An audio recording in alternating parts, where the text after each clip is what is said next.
Good morning. Ngasi se irai numit ko irai numit ki card ki message ha petang yeminare se ko irai numit ahambada numbers ko number se 71 leire aduga irai numit ta koina set pa yapa color ina haraga de sky blue gumba kai gumba to minus shape be ko aduga amana chak thongba da koina ha pa yaba se keno se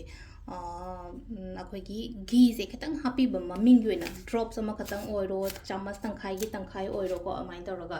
ꯑꯗꯨꯃ ꯂꯩꯔꯦꯀꯣ ꯑꯗꯣ ꯑꯍꯥꯟꯕꯗ ꯑꯩꯈꯣꯏꯒꯤ card ꯑꯍꯨꯝ ꯈꯛꯇꯪ ꯂꯧꯊꯣꯛꯆꯒꯦꯀꯣ ꯅꯨꯡꯇꯤꯒꯤ ꯂꯧꯊꯣꯛꯄ ꯑꯗꯨꯃꯥꯏꯅ ꯍꯥꯏꯗꯤ card number 1 card number 2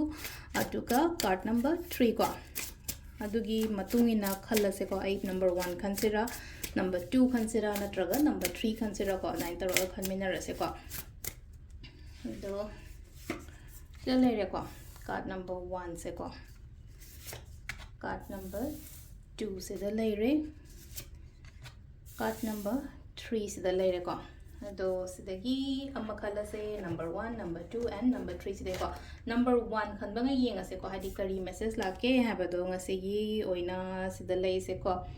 yam fazana hadi investment gumba kai gumba tawbada hai tare ko yamna positive oina lai ko sida leina ko pesa sa leiri ba keno do hai tare ko investment oiro natraga investment katangi wasu na tabida engon da hadi profit gumba kai gumba do maina lakpa do oina oiba do si yam ko hadi no pa se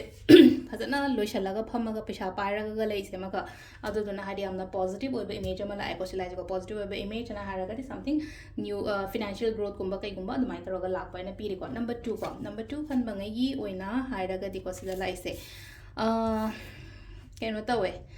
yet papan ba khot pa leiraga di ko hadi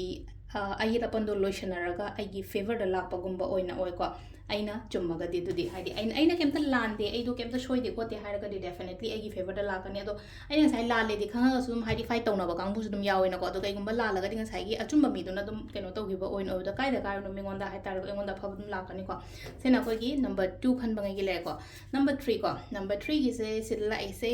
ngasi se taw ya gani ko sila se ko aina khanba aina pame pot to gon pis yamna smiling face da phammaga yam monda nungai na lady se ma ka loina ma khadi mana khaliba mana pame pot se thungba oina oiba to ko sina khoi gi card ki message le ko timing so ape jeng timing se mari ga pini ni phu mari deina mapan ga mini kun thranga phawa ayuk ni ko se ja adagi mu trama thoy ga mi train thoy dena baro ga mini yankai phong le re nungda orang gi na mari ga mini mari deina manga ga mini ni phu ma thoy phong le re ko